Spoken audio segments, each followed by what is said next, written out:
I've always been telling Ayan, in order to make sure that I can go to at least some of Somali Week, can we please have some of it at SOAS? And can I please be on the panel so that I can make sure that I have to be here? Because I have small children and it's sometimes hard to find, to get an excuse to come. So I'm delighted that you're all here, and I'm delighted to be part of this. Tonight's session is, as you know, a panel on identities and diversities, which is a really important topic and matter of much discussion now in Somali areas. I should say that it's also something that we, is a sort of second year in a row that we've hosted something at SOAS specifically around the issue of Somali diversities, and it's partly inspired by and in commemoration of the work of Virginia Luling, who, as many of you know, dedicated her life to working on Somali minority issues in particular. And I'm sure Virginia would be horrified to know that I'm even mentioning her name right now. But I think it's worth paying tribute to her and to her really important, exceptional work. We have a really exciting panel this evening. And I'm going to introduce each of them in turn, if you'll permit me the time to be able to do that. I'm really happy to bring to you this evening our first speaker, Hussein Abdullahi Bulhan, who is an old friend of mine, haven't seen in a very long time. Hussein is one of my heroes because I'm not sure if this story is true, but I always keep this in my mind, that having been a professor at Boston University and finally received tenure, which is a very long and arduous process, he then said, "Thank you very much, I'm going back to Somaliland," and left Boston behind. And I always thought that was a fantastic move, and I wish I had the ability to do that myself. So, but Hussein has had a very long career, a distinguished career in a variety of different forms. He has a PhD in clinical psychology and master's in public health from Harvard University. As I said, he was a professor at Boston University before coming back to the Horn of Africa. He was a founding director of the Academy for Peace and Development in Hargeisa, and is the author of I should also say former chancellor of the University of Hargeisa. He's currently the chief of staff for counseling and welfare at UNAMID within the African Union UN operation in Darfur, which focuses on civilian protection. He's the author of multiple books, including Frantz Fanon and the Psychology of Oppression, The Politics of Cain, 100 Years of Crises in Somali Politics and Society, and In Between Three Civilizations, Reconstructing the Distant Past and Shattered Worlds of Somalis. So please join me in welcoming Dr.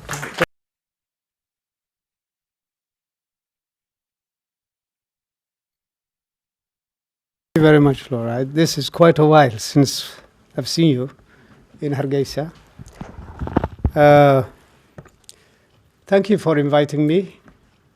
I just came 2 days ago from Somaliland, and I'm still trying to get my bearings in a highly urban, very active city where everybody is rushing to someplace. This is the time of the evening in Somaliland and much of Africa where you don't rush, you just sit down and talk.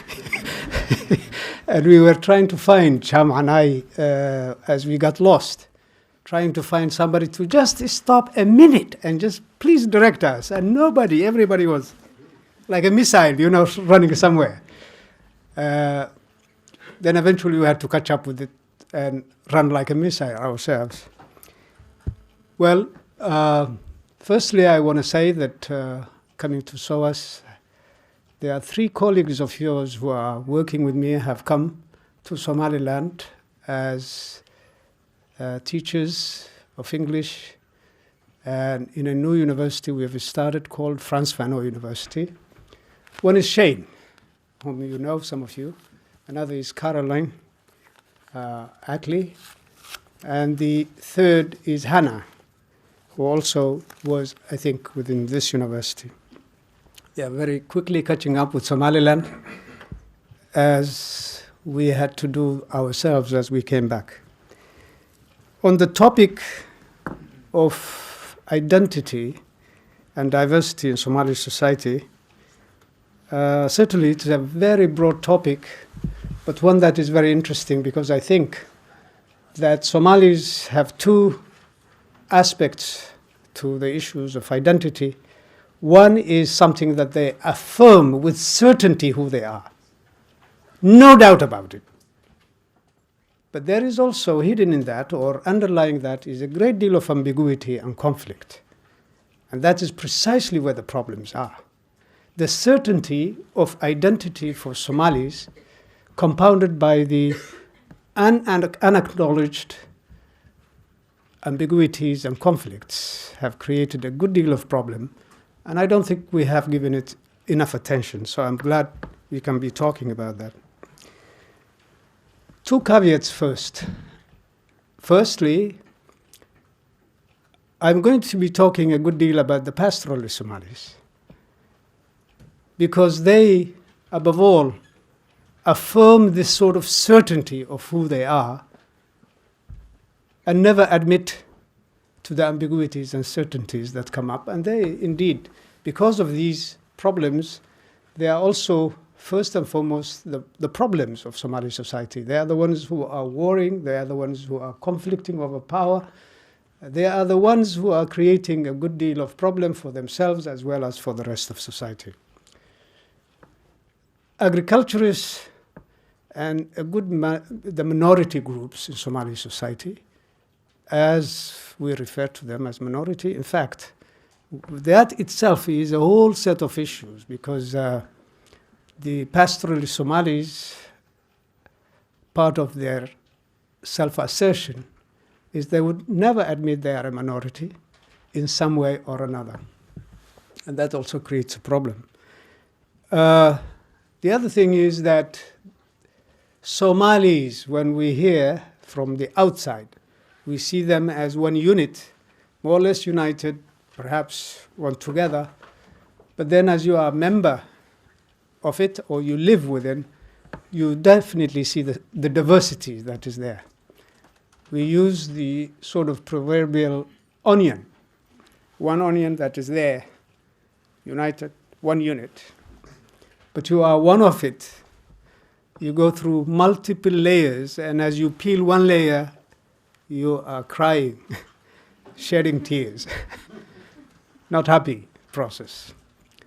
So these multiple layers of Somali identity comes into action when you are within that unit. Outside of it, it is as if one united group that is there acting for good or for worse. Now, the second thing is, I want to refer here as a caveat, is that in addition to the neglect of so-called minority groups, and they are not minority groups, it is just an assumption. Nobody did a census in Somali society.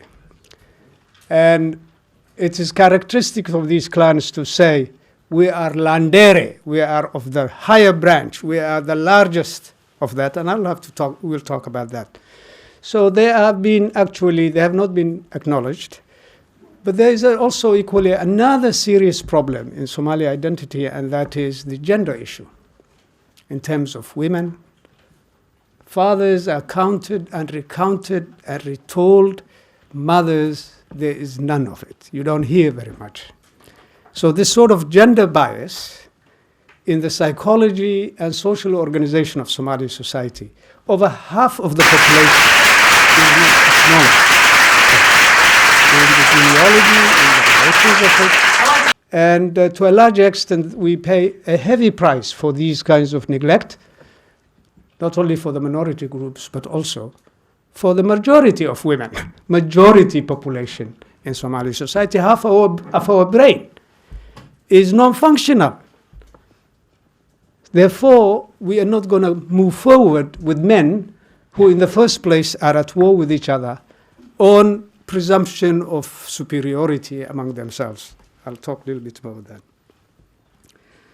that. Somali society,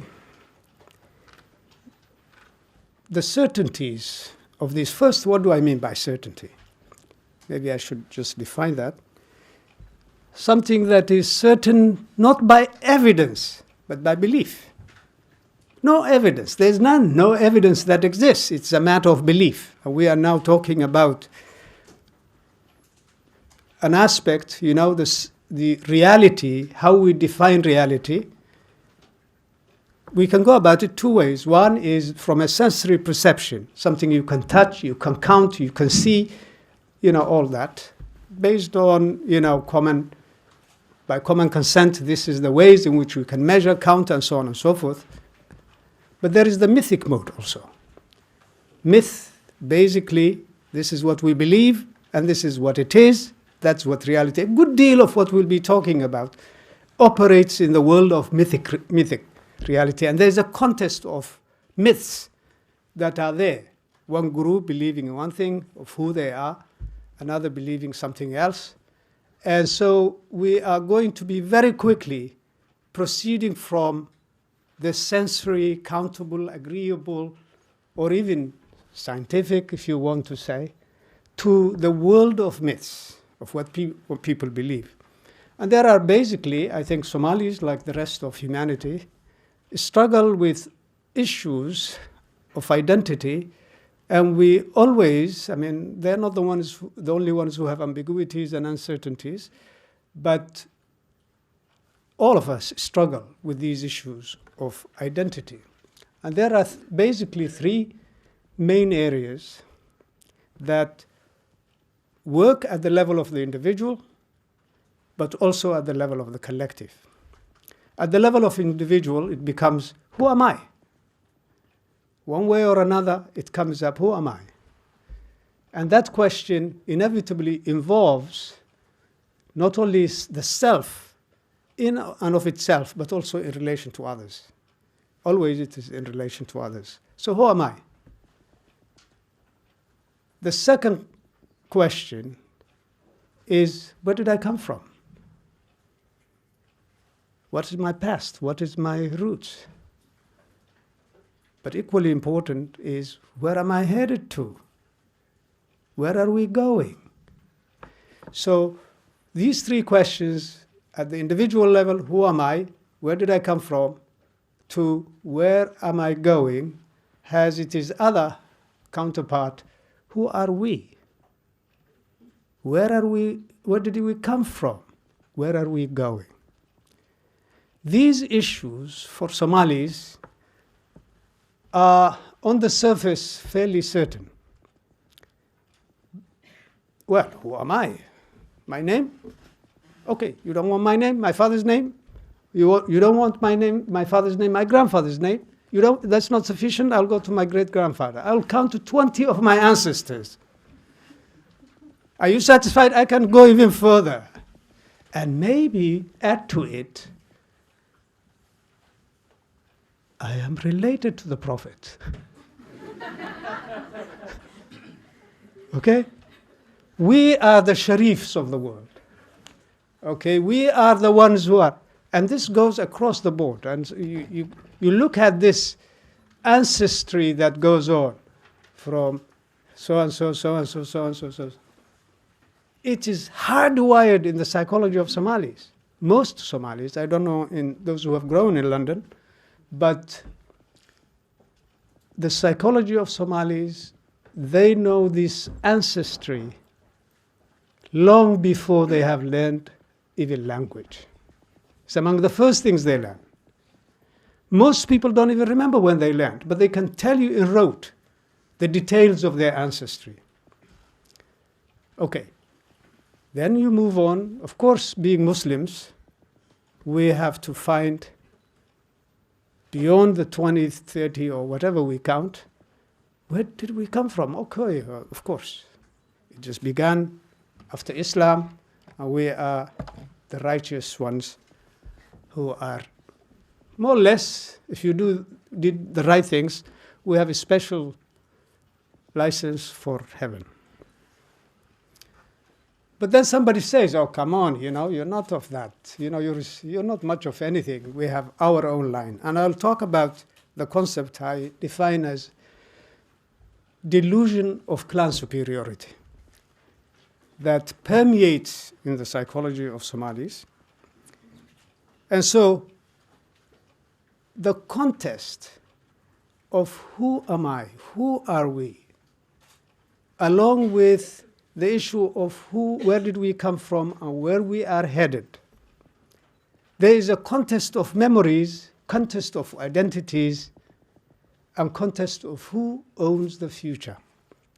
This is precisely what we also fight. It's not only just purely material.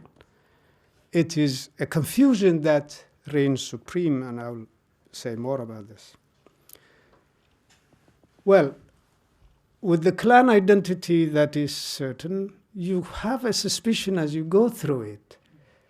The certainty in which it is affirmed, the adamancy in which it is stated, has underlying it some issues of doubt, some issues of uncertainty. When people really, and I'm, maybe going from perspective of my own training, the more one affirms it with strength, assiduously, continuously, I begin to have a doubt.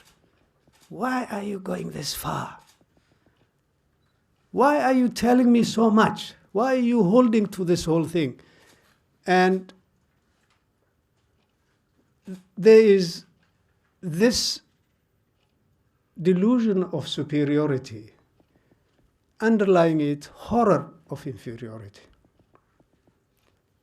I am Landere. I come from the large branch. Under it I have to put down someone else in order to keep up. But then there is the clan ethos. The clan system, when you look at it, the clan system has its own ethos. And this also creates problems. What are they? I summarize it only with 10 statements. First, Somalis believe genealogy is the key to human relations. Disregard it at your peril. If you do not know it, if you do not know those of others, you will be in peril. You must learn. That's what the culture says. That's why children are taught. Second, your clan is superior to other clans. Be proud of it. Every Somali child more or less is trained with that. Third, help and defend the clan, right or wrong. You just have to do it. 4, always remain vigilant of clan enemies lurking to take advantage of you. Enemies, there's a paranoia, somewhere. Especially the ones who are close to you are the ones who are in danger. They may be your maternal relations, but be careful. Most of all, beware of authority outside the clan. It only deceives and oppresses. So, you have President X. If he's not a member of your clan, watch out. Okay? Recently there was a big debate and I was asked, good governance. How do I define good governance? Well, I said, I know 3 ways. One is, of course, liberal democracy and elections and so on and so forth. Socialist, working class, nirvana on the road. And the Somali one, which says, if member of my clan is holding authority, is good governance. Them holding it, no. Disaster.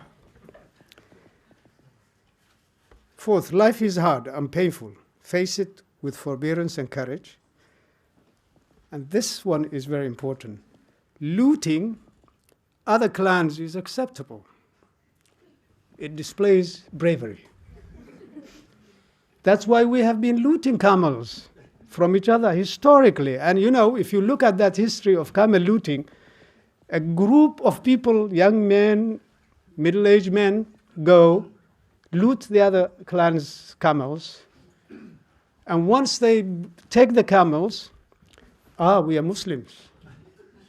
So we have to find a sheikh who can sanctify it, who can now give us, read Quran on it, and that way, it will be clean and fair. The man who reads the Quran, the sheikh, gets the first share.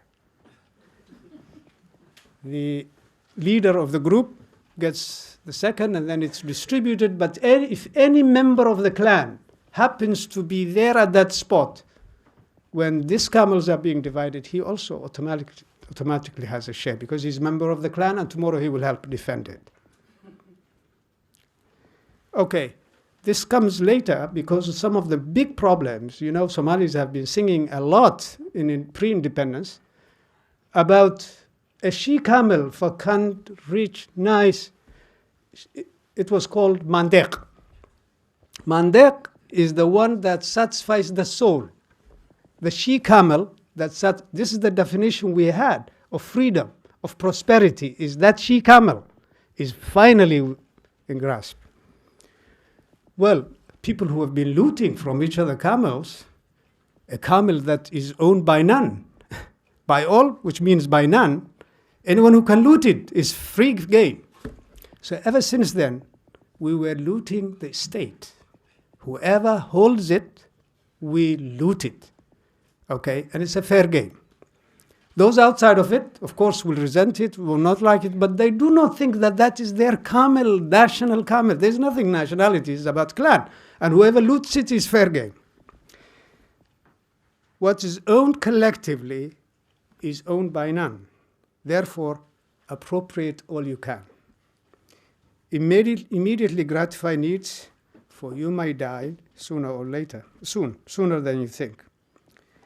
Work hard of necessity, but enjoy leisure every chance you get it.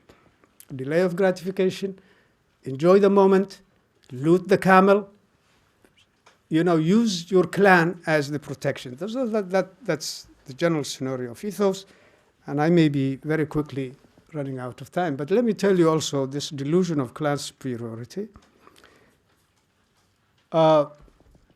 Everywhere we have this human impulse of us and them. Part of the definition of identity inevitably involves me and the other, us and them.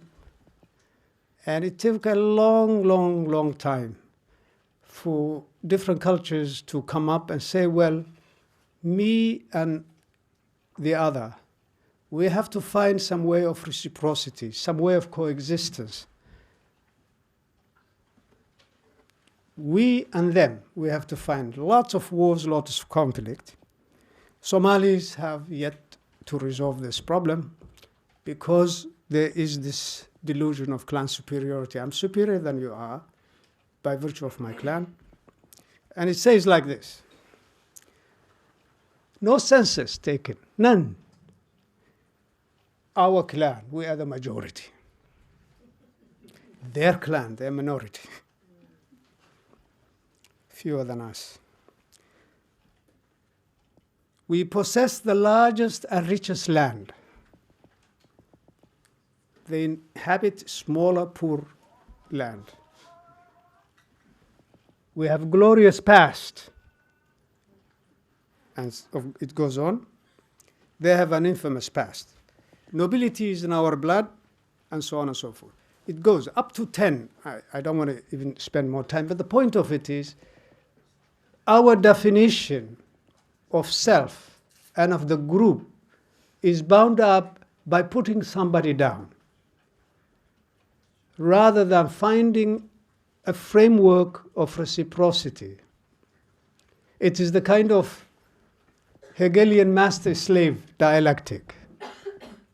I get rid of you if you do not acknowledge me, but if you acknowledge me and you keep on living, I need your acknowledgement, but I put you down.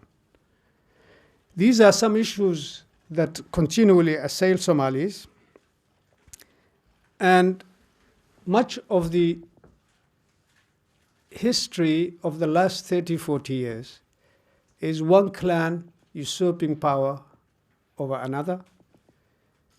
All the efforts for democratic governance that we are struggling with, we're making some headways, certainly in parts of Somali society where at least people have said, okay, let's continue this clan struggle and contest of memories and histories, but at least let's put down the gun.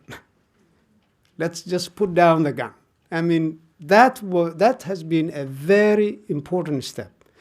And then also coming up and saying, well, besides the gun, let's just to find some ways of contesting, through some modes of election, imperfect as it is.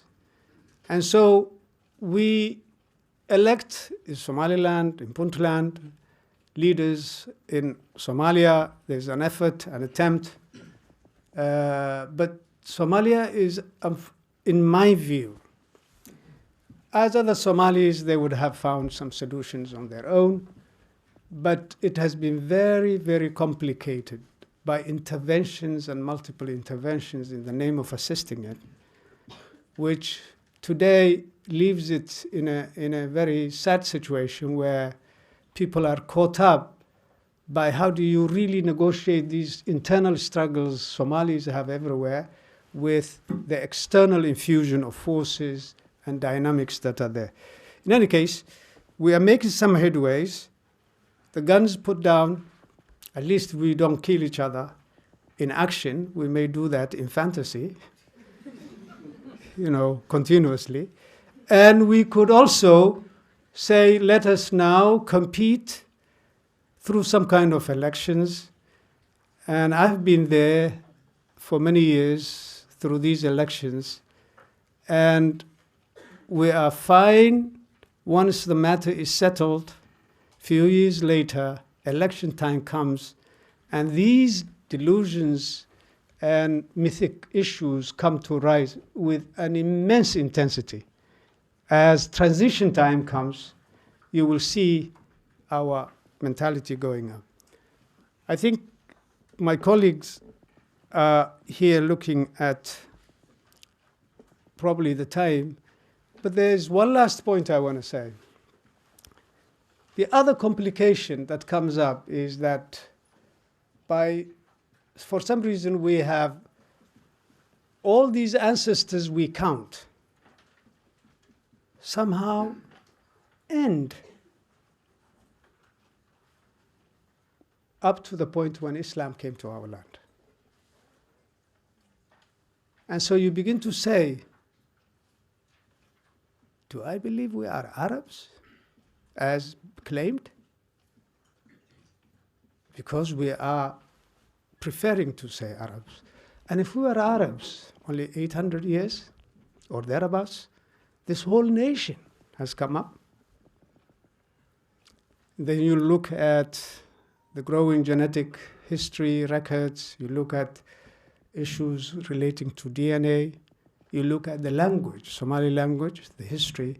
And this Somali who says, I'm an Arab, I'm a Sharif, I'm all of these stuff, also says, we are from Puntland, Puntland. Yeah, Punt, the land of Punt, the Pharaonic time. My history goes all the way back. How are you going to reconcile? You're saying you just came in 800 years ago, and yet you're saying I've been grounded here. That's also another complication. So our even genealogy has been abbreviated because of commitment to Islam. And we have also forgotten the fact that our language is Cushitic language. The evidence is quite clear. And if those who proselytized the religion had come, they have been overwhelmed by the population that was there all along. All along. We have been there much longer, and we have actually cut short our own history and genealogy as Somalis. And so one has to look at that distant past, the language, the culture, the linkages we have had with populations within the Horn of Africa and beyond. And this is, to these days, very dangerous to be talking about that in at least in our part of the world. You are saying we are not good Muslims. No, I didn't talk about Islam. We are good Muslims, as good as anybody in the world. We are not foreigners to Islam. We have been among the first who have become Muslims in the Horn of Africa, not with force and arms. But what I'm saying is, the Nigerian, the Indonesian, the Malaysian, the Turkish, so many other nationalities are also Muslims and good Muslims, and we have no reason to deny our identity and our history in our own land. That's part of a confusion that is there. And last, I think maybe we'll discuss. There was one guy who sent his genealogy. You know, this National Geographic, you can send your, swap and then find out your genetic history, at least where you come from. Because of the current conflicts that are going on, the gentleman is in the States, he decided to find out where he came from. And so somebody said, hey, please don't open that Pandora's box. You may come up with something, So he said, no, I want to find out. And he sent it. So they told him, with this sort of Somalis now divided into territories against each other, totally. And so he's in territory A. And the results came and they told him, by the way, you are related to someone who is in territory B. The last thing he wanted to hear. And somebody told him, didn't we tell you this is Pandora's box? You are not really genuine from group A. You came from B. The other guy, because they send you this information and then they send the other person and say, by the way, if you want to contact, that person is there. The two of them didn't want to contact. Absolutely none. And so what happened is, then came later an Egyptian who happened to have some bonding with the both of them. The report came and said, by the way, this Egyptian gentleman also has the same kind of genetic history. E1B3 and all of this sort of classification. The two Somalis who didn't want to contact each other contacted the Egyptian, both of them. And the Egyptian said, to hell with you, Africans. I'm not an African.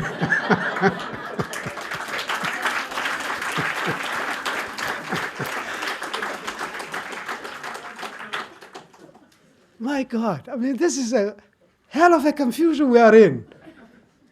We want to look across the seas, to find identity and linkages, deny each other, to live and to acknowledge each other, and therefore not even to have peace with each other. Unless Somalis go deeper into the conflict of their identities, acknowledge the diversities, and find means of reciprocity with each other, or with one another.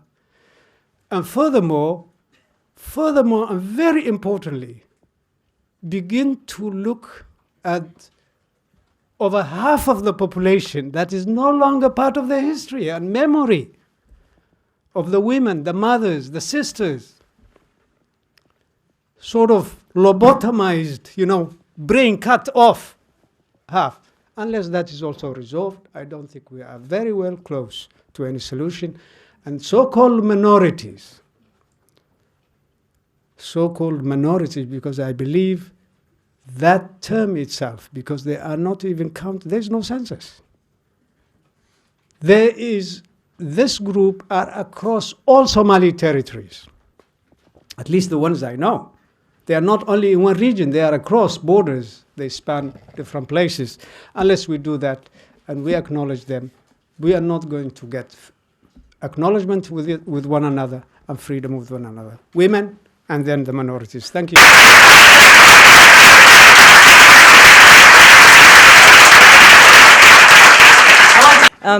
Let us now turn to our next speaker, Ilwad Elman, who is the Director of Programs and Development at the Elman Peace and Human Rights Organization in Somalia, which is chaired by her mother, Fatun Adan. And the work that they're doing is very much carrying on the work of Ilwad's father, Elman Ali Ahmed, who was a quite famous and celebrated but had far too short of a career in peace activism. Ilwad is, I should say, tonight's session is co-sponsored by the Center for Migration and Diaspora Studies here at SOAS, and so I think it's really appropriate that all of our speakers tonight are, in a sense, both engaged in events inside Somalia, Somaliland, but as well come from the diaspora. And Ilwad returned to Somalia 4 years ago from Canada, and since then has co-founded the first rape crisis center in the country, working with survivors of rape and other forms of gender-based violence and on the rehabilitation of child soldiers. And she's been active in a number of nationwide and international advocacy campaigns and sort of advocacy platforms, too numerous to mention, but maybe a couple of them to mention are that she was one of the youngest selected for the Washington Fellowship, which was a flagship program of President Obama's for young African leaders, has also been really active in the TEDx Mogadishu series, which is now had carried on events in successive years. So we're really happy and really lucky, I think, to welcome Ilwad, who's come from Mogadishu to speak to us tonight.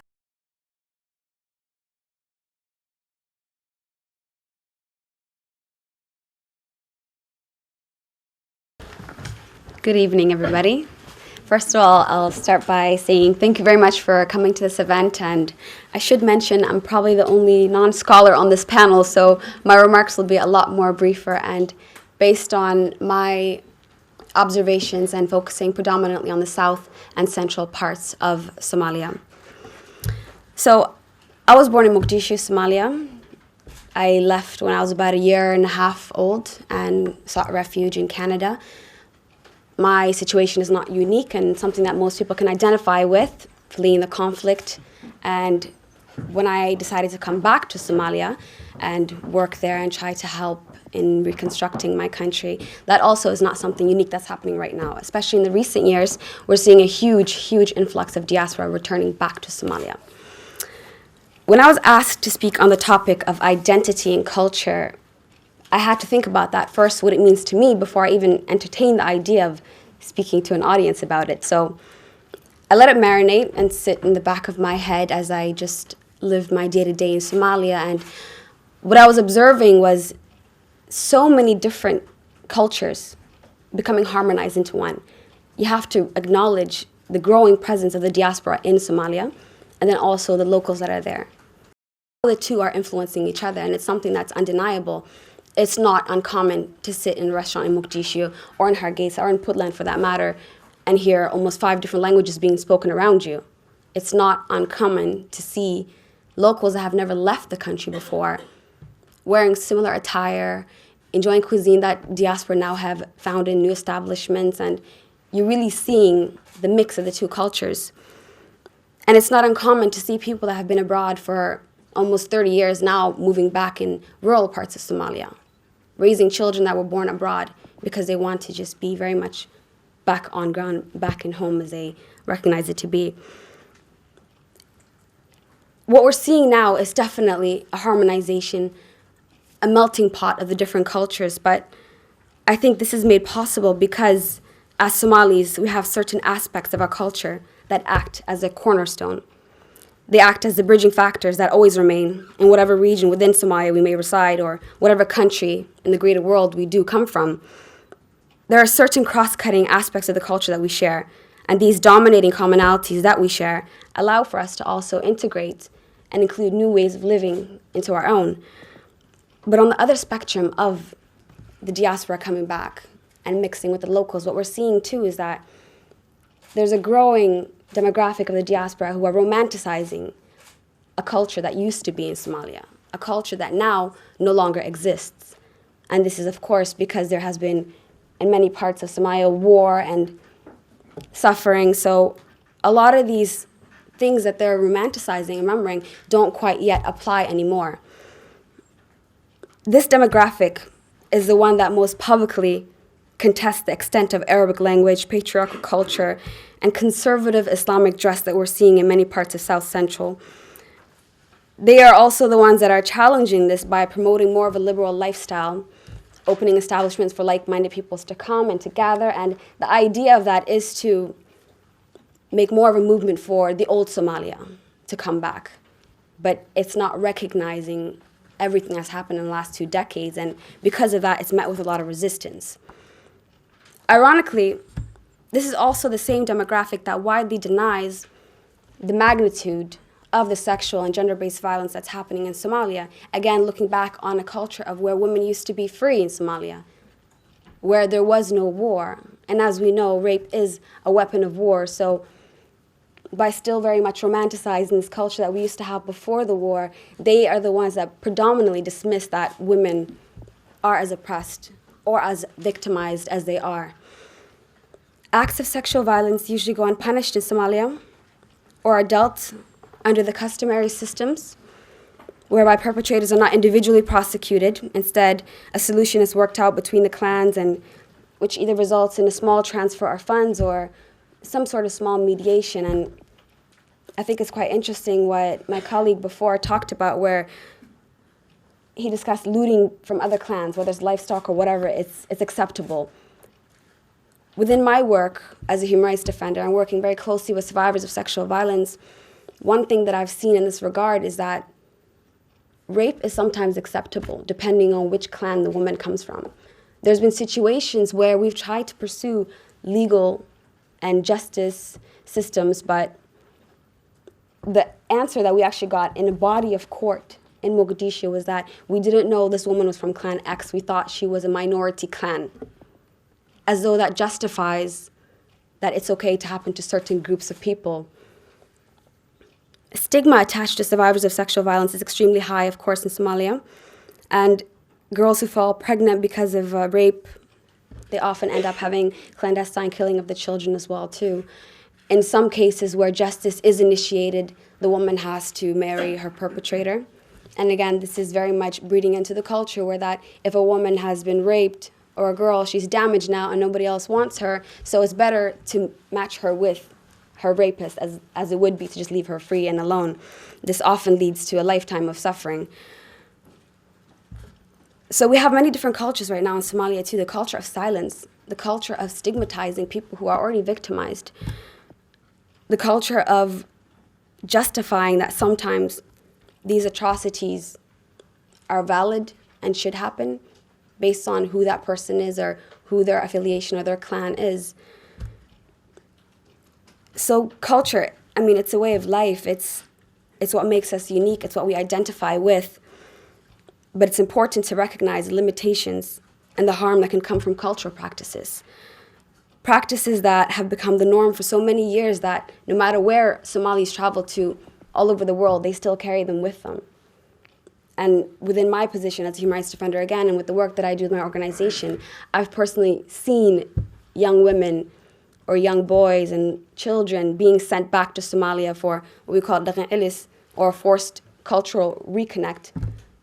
But sometimes the solution to solving what is considered to be a young person that's grown up in the West or in Europe that's become too submerged into a foreign culture is to bring them back to Somalia and then expose them to more challenges and violations, grave violations. So you're seeing young girls being forcefully married off to men 30 years their senior.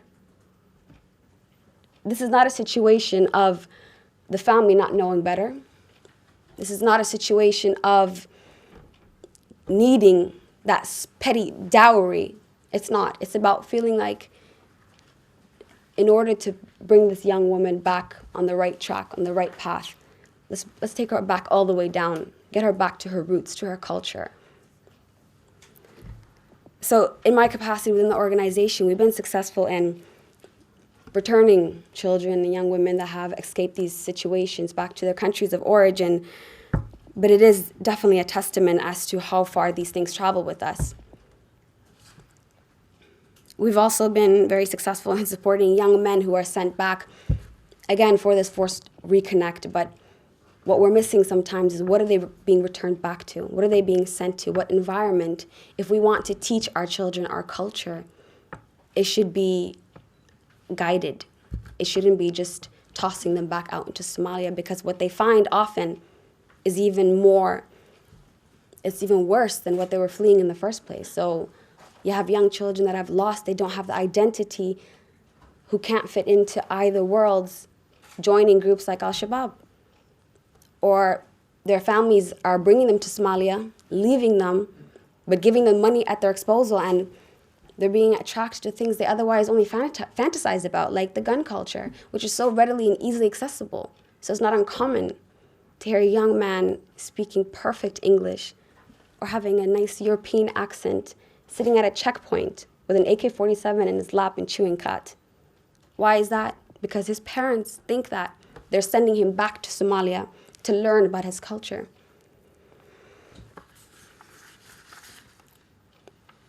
The Somali culture is diverse within and outside of the country. It will continue to diversify as we continue to go back to Somalia, as more of us continue to travel outside, but it's important that we can actually sift through what is good about our culture, what is unique and what's distinctively us about it, and not further perpetuate the challenges and the harmful practices that are within it.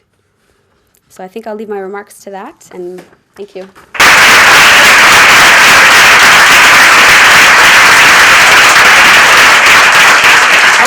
Again, I think we have a lot of things we can come back to in the discussion. Our final formal speaker is Dr. Mohamed A, who's a multilingual scholar and poet. He teaches interdisciplinary studies at Atlas University of Somalia, and he's also an adjunct professor of African history at Portland State University in the US. He was formerly the director of the African Migration and Development Research Program at Portland State. He was centrally involved in securing the resettlement of about 14,000 members of the Somali Bantu ethnic community from Somalia, from refugee camps around Somalia to the U.S. during the early 2000s, and is now involved in the establishment of Atlas University, as well as several different research projects, which he may tell us about this evening. He's the author of many different scholarly works on Somali society. So please join me in welcoming Dr. Omar.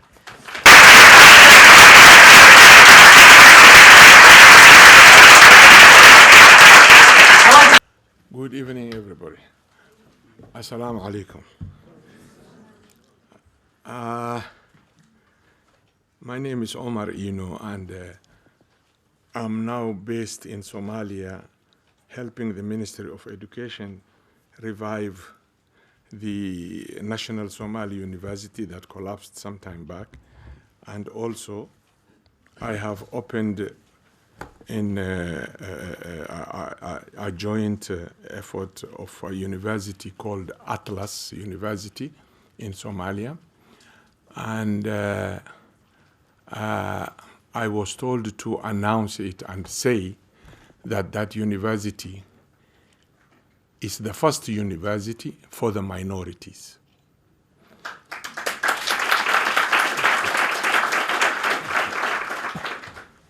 I have been going to Somalia. Hassan Sheikh wanted to appoint me minister several times. I refused. And no, I'm not accusing. He's a good man. He's a very smart guy. I had a long discussion with him. But I just don't want to be in politics. And the situation is that whenever I went to Somalia, I sat down with cross-clan minority students, and I asked them, you are always pushed aside as a minority, even though we'll talk about it. Nobody knows who's majority and who's minority. And they said, we come from very poor family. We cannot afford to go to university. We are stuck with a higher school diploma. And some of them could not even retrieve their diploma certificate from the ministry because you have to pay $30. They don't have the $30. So there were 200 scholarships that came. None of the minorities